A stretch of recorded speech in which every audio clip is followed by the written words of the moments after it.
Comey. An explosive new twist today, and that whole email mess that potentially sank Hillary Clinton's presidential chances. The Office of Inspector General is now going to review how the FBI handled the investigation, specifically Director James Comey. And this is interesting for two reasons. One, investigators want to know whether Comey followed proper procedures when back in July he recommended no charges be filed against Madam Clinton. That, of course, might have helped her.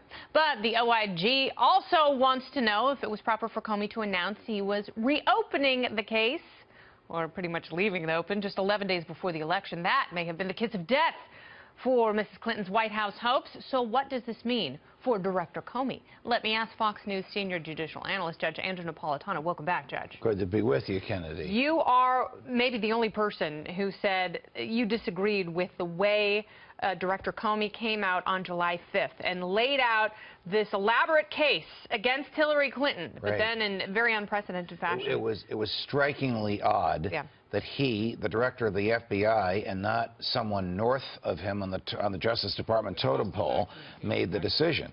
The reason no one north of him made the decision is because they were all removed from the case, and this will be investigated by the Inspector General as well. You remember this, the unplanned meeting in an airport, in the Phoenix airport, between Bill Clinton and Loretta Lynch. That's what I want to ask you about, because of all these things that the Inspector General is going to be looking at, including allegations that Andrew McCabe, the deputy director at the FBI, should have recused himself from the case since his wife. He has to look at all this stuff. Why isn't Loretta Lynch's meeting with Bill Clinton on that list of potentially explosive allegations? Probably will be added once Jeff Sessions is the Attorney General of the United States. Now, the Inspector General does not work for the Attorney General. The Inspector General, every executive branch office, Department of Veterans Affairs, Homeland Security, Department of Defense, they all have their own Inspector General, appointed by the President, confirmed by the Senate, totally independent of the department he examines. So the IG, the Inspector General for the Justice Department,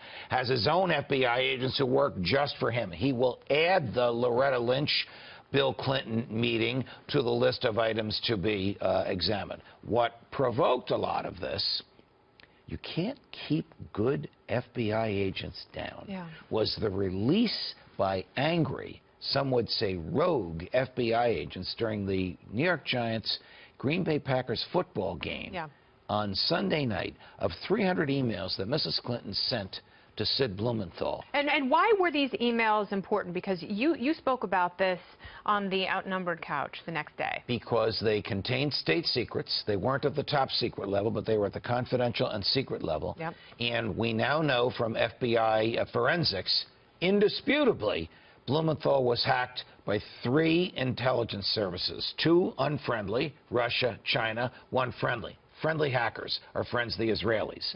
So when Donald Trump said she exposed state secrets to hostile foreign intelligence, and Mrs. Clinton denied it, we now know beyond a doubt Donald Trump was correct. Mrs. Clinton was wrong. Back to where and she said unequivocally that she was not hacked, and she knows this for certain. I don't know how she was. I'm going to say that she knew she was lying because she knew that Sid Blumenthal had been hacked. But we started this conversation out with, why is this now significant?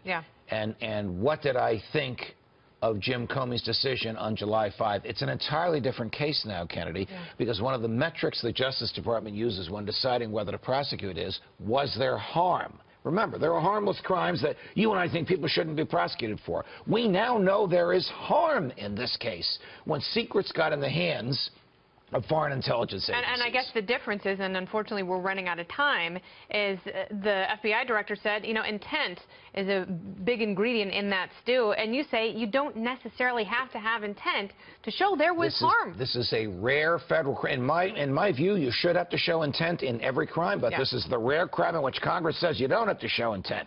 You only have to show gross negligence. Jim Comey said, well, she wasn't grossly negligent. She was extremely careless. What is the difference?